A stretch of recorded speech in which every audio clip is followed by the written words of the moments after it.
Radio J. L'invité du grand journal au micro de Steve Nadjar. Bonjour Hélène Schumann. Bonjour Steve. Merci d'avoir accepté notre invitation. Nos auditeurs vous connaissent évidemment Hélène, puisque vous animiez jusqu'à tout récemment les après-midi de Radio J avec Philippe Sinclair. Mais ils ne savent pas peut-être que vous êtes également la présidente du Festival du cinéma israélien de Paris, 21e édition de ce rendez-vous incontournable de la promotion du 7e art israélien en France. Hélène, le festival a ouvert ses portes lundi dernier pour se clôturer dimanche prochain. Est-ce que le public est encore au rendez-vous en dépit de la situation sanitaire ? Le public est très en rendez-vous. Steve, si vous me permettez, je voudrais saluer mon camarade Philippe Sinclair qui est là et lui dire combien j'ai eu de bonheur de travailler avec lui pendant toute cette année. Et bien sûr, je crois que c'est réciproque. Je pense que je suis un peu débordée par le festival, justement, donc je suis obligée d'arrêter momentanément. Ce n'est qu'un au revoir, évidemment, cher Steve. Alors oui, pour répondre à votre question, on est un petit peu débordé, un petit peu comme la sortie de la mer Rouge. On ne s'attendait pas à voir autant de monde. Je crois qu'on a une très belle sélection cette année et à la fois les gens ont soif d'Israël. C'est-à-dire que nos auditeurs et beaucoup d'autres personnes, spectatrices, spectateurs, n'ont pas pu se rendre en Israël à cause du bidoud, à cause de que certains ne sont pas israéliens. Et du coup, qu'est-ce qui se passe ? On est en manque. On est en manque et en venant au Majestic Passy, on est assis et on voit Israël. On voit les belles couleurs. Et alors, je crois que c'est pour ça que le film d'ouverture a eu tellement de succès, My Kid, puisque c'est une espèce de road movie entre un père et son fils sur les routes d'Israël. On va jusqu'à Eilat, à Haïfa, la mer, la campagne, le Moshav. Je crois que, parce que l'histoire, elle est originale, mais on a déjà vu ça, l'histoire d'un père qui veut garder son fils autiste. Mais je crois que si les gens ont été complètement émus, c'est parce que justement, ils avaient soif d'Israël. Alors oui, c'est une très belle sélection, Steve. Alors avant de détailler avec vous les autres pépites à ne pas manquer cette année, un mot d'abord Hélène sur votre sélection de ces films et documentaires présentés à Paris. Comment s'opère-t-elle ? Racontez-nous les coulisses de cette phase évidemment clé d'un festival. Est-ce que certains films sont retenus notamment parce que vous estimez qu'ils pourraient avoir une résonance particulière auprès du public français ? Eh bien non Steve, en fait ce ne sont que des coups de cœur. Je me fiche un petit peu de ce que pense le qu'en dira-t-on, etc. Mais je sais que quand moi j'aime un film, eh bien le public l'aime. Au fil des années, j'ai remarqué ça.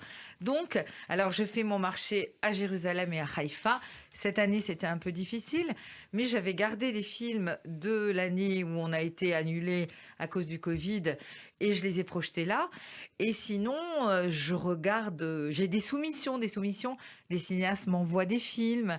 Et c'est vrai que maintenant, on commence au fil du temps à avoir un réseau. Mais je sais qu'il y a des pépites, comme vous dites, qui sont incontournables. Par exemple, je vous dis déjà un secret.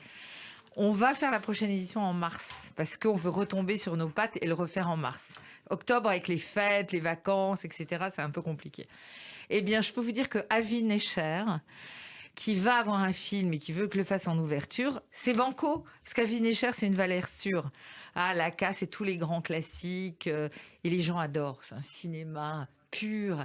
Donc c'est une exclue que vous nous offrez cet après-midi. Je vous offre une exclue. Sinon, Steve, c'est un doux mélange cette année. C'est comme l'automne. Il y a pas on s'énerve pas. Il n'y a pas de film trop politique à part Incitement, mais encore. On va y revenir évidemment. Et il y a Le Genou d'Ad, L'Enfant terrible du cinéma israélien que je passe une fois. Sinon, c'est des films un peu sociétaux. Les gens ont envie de raconter des histoires. Est-ce que vous avez l'impression, Hélène, que les films israéliens profitent également de l'incroyable succès des séries israéliennes qui sont diffusées à la télévision ou sur les plateformes, notamment Netflix ou Prime Video d'Amazon ? Pas trop, en fait. C'est un peu le contraire. J'ai envie de dire que maintenant, tous les cinéastes ont envie de faire des séries. Mais tous. Alors, c'est un peu compliqué parce que du coup, on a l'impression que le cinéma israélien a un peu moins la cote, entre guillemets. Il y a toujours des grands films qui sont distribués. Ça ne permet pas d'attirer de nouveaux publics qu'ils ne connaissaient pas assez bien et qui l'ont découvert un soir devant leur télé ? Non, pas trop. Mais on a un public, comme on dit en espagnol, d'aficionados, de gens qui aiment le cinéma israélien. Et encore une fois, je me dis oui, il y a à la fois des cinéphiles, parce que tout le public, évidemment, c'est pas un public forcément communautaire. Ce que je voudrais souligner, Steve, je sais que ça fâche, évidemment, puisqu'on est sur Radio J et que j'adore cette radio et tout le monde. Et qu'il ne faut pas se fâcher, c'est pas bien. Voilà. Non, pas fâché, mais c'est compliqué. Ce que je voulais dire, c'est que le cinéma dans lequel je fais le festival est un cinéma qui n'est pas communautaire. C'est le Majestic Passy dans le 16e. Auquel cas, le samedi, le vendredi soir et le samedi, il y a des films. Et je m'aligne sur Jérusalem, la Cinémathèque de Jérusalem, quand elle fait le festival, elle projette aussi samedi et vendredi. Donc c'est vrai, j'ai envie de dire, oh, c'est pas bien.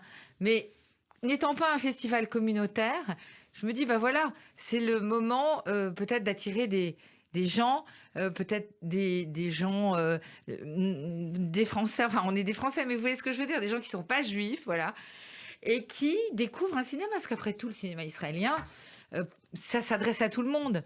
Le message est passé, Hélène. Un film était particulièrement attendu, vous en avez dit un mot il y a un instant, et il était diffusé au festival mardi, Incitement de Yaron Zilberman. On y voit la radicalisation progressive d'Yigal Amir, l'assassin de Yitzhak Rabin. La critique est unanime, Hélène. Oui, c'est un grand film. C'est un grand film. D'abord, j'adore Yaron Zilberman, il faut savoir que il est exceptionnel, mais surtout, il a essayé. C'est pas toujours facile de faire un film politique, polémiste. Surtout sur un sujet aussi sensible. Voilà, c'est trop ou pas assez. En fait, dans ce film-là, Yigal Amir, d'abord l'acteur est absolument génial, mais surtout, il lui ressemble beaucoup. Incroyable, physiquement. Et surtout, on comprend.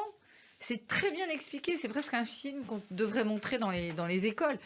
On comprend comment c'est faite la radicalisation. C'est pas comme ça du jour au lendemain. Tiens, je vais tuer Rabin. On sent comment progressivement il s'est laissé influencer. Et ça renvoie un peu à la série Our Boys qui a eu beaucoup de succès ces derniers mois. Absolument, Our Boys. Vous l'avez vu, Shlomi El-Kavet. Merveilleux. Alors, ce que je voulais dire aussi, Steve, je voudrais parler des documentaires parce que c'est là. Alors, vous savez que je vous attends sur les documentaires puisque il y a beaucoup de pépites parmi les longs métrages, mais les documentaires sont évidemment tiennent une grande place dans ce festival documentaire. Souvent absolument remarquable. J'ai pu en visionner plusieurs grâce à vous, Hélène. C'était passionnant. Avant de parler de mon coup de cœur pour finir, on va commencer par le vôtre, je crois, Hélène. Schocken, une vie allemande, le récit du destin de Zalman Schocken, roi des grands magasins en Allemagne avant la Seconde Guerre mondiale et qui va fonder en Israël le journal Haaretz. Un homme d'affaires d'une culture absolument immense. On y découvre sa bibliothèque qui est absolument prodigieuse et qui s'est fixé comme objectif de promouvoir la culture au sein du peuple juif coûte que coûte. Coûte que coûte. Alors, c'est pas évident. Il faut comprendre ce que c'était que les Juifs allemands avant la guerre. On vivait bien en Allemagne. D'ailleurs, Actualité juive en fait un numéro. C'était d'où il y avait le coup d'âme, ce grand boulevard où Salman Schocken avait des grands magasins. Et puis, c'était l'Art Nouveau. C'est tout le Bauhaus. L'Allemagne vibrait, le théâtre, la musique, etc., comme Vienne. Et puis, en 1933, tout s'est arrêté. Et cet homme pétri de culture juive, sans être religieux du tout, c'est ça qui est extraordinaire, Steve. C'est-à-dire que c'est un homme qui a carrément traduit et fait connaître des récits comme le rabbin... Rabbi Nachman de Breslev. Voilà, Rabbin Fison, vous m'entendez bien? C'est extraordinaire. C'est vraiment je vous entends pas. Judaïsme. Et donc, tout en n'étant pas du tout religieux. Et alors, tout en étant pétri de culture allemande, de littérature. Vous savez notamment de Goethe, on voit connaître mieux que le reste de la population intellectuelle Goethe. Et il interroge justement l'un de ses interlocuteurs pour savoir s'il maîtrise bien le texte fondamental pour lui. Mais bravo, je vois que vous avez bien vu le film. Mais alors, Steve, ce que je voulais dire, c'est marrant que vous preniez Goethe parce que sa petite fille raconte ce que lui disait... Oui, vous m'entendez bien, grand rabbin Fison? Parfaitement. Alors, ne quittez pas, restez avec moi en ligne, s'il vous plaît. Alors, on y va notamment, c'est absolument passionnant, les manuscrits dans lesquels il s'emploie à réformer la calligraphie hébraïque pour en proposer une version différente, moderne, selon lui, de celle de la Torah pour les livres qu'il publie, notamment, je le disais, Shai Agnon, ou encore celui du prophète Isaïe. Ah oui, il va très loin dans son souci de parfaire ce qu'il appelle ce judaïsme absolu, et cet autre judaïsme qu'il est et qu'il maîtrise complètement. Quand il va à Jérusalem, il n'aime pas tellement Israël, Salman. L'Europe lui manque. C'est un Européen. Mais il va quand même dans cette colonie allemande. Vous savez que Jérusalem, à cette époque, dans les années 20, il y a évidemment Albert Einstein, mais bien d'autres. Et il va être là-bas, il va continuer son travail incroyable. Et puis, il va exploser, évidemment, avec Haaretz. Moi, je voudrais dire 2 mots sur la réalisatrice, qui est une femme formidable, qui est Naomi Shrouri, qui a été vraiment la spécialiste du monde d'hier et c'est elle qui a réalisé tous les petits documentaires qu'on voit à Yad Vashem sur l'extermination. Pendant des années, elle a travaillé là-dessus et c'est vraiment une réalisatrice absolument incroyable. C'est-à-dire que quand Naomi fait un documentaire, vous pouvez être sûr, c'est al dente, comme les pâtes italiennes. C'est-à-dire que tout y est, rien ne manque. Et c'est vrai qu'on ne s'ennuie pas une seconde, c'est Non, extrêmement non, bien fait. Et c'est non. passionnant puisqu'on découvre des pans de l'histoire finalement culturelle juive et israélienne. On va terminer, Hélène Schumann, avec mon coup de cœur, si vous me le permettez. Mahabharot de Dina Tzvi-Reklis, une plongée inédite dans l'histoire des camps de transit israéliens dans lesquels ont vécu pendant plusieurs années les immigrés venant du monde entier. C'est un vrai choc de découvrir ce documentaire puisque c'était un pan de l'histoire qui était jusque-là peu étudié. Peut-être par les gens de l'extérieur, mais en tout cas, les Israéliens connaissent très bien les Mahabharah, puisque... Mais c'était peu retranscrit, si vous voulez, en matière historique ou cinématographique. C'est évident, mais par exemple, il faut savoir qu'il y a plein de gens dont les grands-parents sont passés par des Mahabharot avant qu'Israël soit créé ou même au début. J'ai interrogé mon père sur le sujet ce matin. Parce il a vécu était dans un Mahabharah. avec sa famille pendant 5 ans. À Givat Olga, près de Hadera. 5 ans, mais c'est énorme, quoi. Et on voit que dans le documentaire, certaines personnes ont vécu quasiment 10 ans dans ces Mahabharot. Ouais, après, ça a été un peu différent du début, parce qu'au début, c'était vraiment des tentes. Et puis petit à petit, eh bien, comme on n'a pas trouvé à les reloger ailleurs, on a fait de ces Mahabharot des constructions en pierre.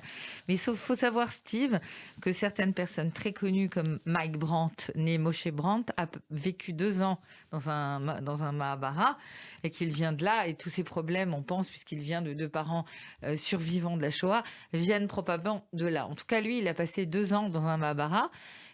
Et ce qui est intéressant, c'est que la réalisatrice, qui est irakienne, eh bien, sa famille était dans un Mahabharah. Donc, ça met un peu un truc complètement personnel.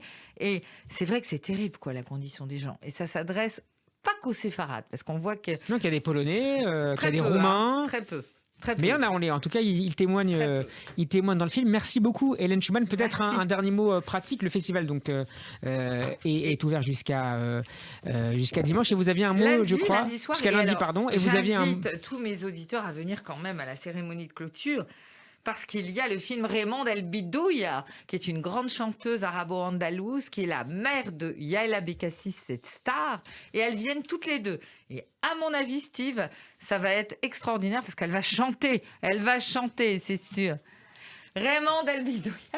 Et ça sera donc lundi soir à partir de 19h30. Alors venez, c'est 18 rue de Passy. Il y a évidemment, venez réserver au cinéma des places. Majestic Passy dans le 16e arrondissement. Merci beaucoup, Hélène Schumann. Merci, Steve. Et à très bientôt sur Radio J. À très bientôt. Au revoir.